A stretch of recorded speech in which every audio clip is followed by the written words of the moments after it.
अब देखिए हम लोग बात करेंगे आग्नेय शैल, यानी कि जिसको हम लोग इग्नियस रॉक भी बोलते हैं। तो शब्द से ही पता चलता अग्नि से, और अग्नि यानी कि लावा से बनती है। ये मैग्मा पृथ्वी के धरातल पर पहुंचता है तो कहलाता है लावा, जो ज्वालामुखी से। और आग्नेय शैल के प्रमुख उदाहरण ग्रेनाइट, बेसाल्ट, गैब्रो व डायोराइट। अब याद रखिए कि जब ये लावा निकलता तो कुछ भूभाग से ऊपर आ जाता है और कुछ जमीन के अंदर ही सांसों में भर जाता है। तो अगर बाहर निकलता तो उसका अलग रूप होता, और अंदर ही रह जाता तो उसका अलग रूप होता है। अब देखिए आग्नेय शैल को हम लोग प्राथमिक चट्टाने भी कहते हैं। आग्नेय शैल के उदाहरण तो हम लोगों ने देख लिए, ग्रेनाइट, बेसाल्ट, गैब्रो और डायोराइट।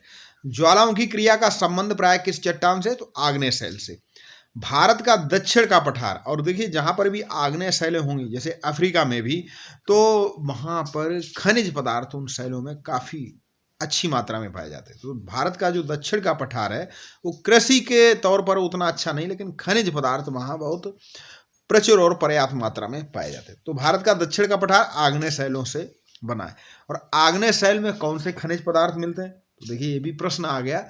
आग्नेय शैल में ही सोना, चांदी, कर्नाटक की कोलार की खान फेमस है, और चांदी, लोहा, अब्रक।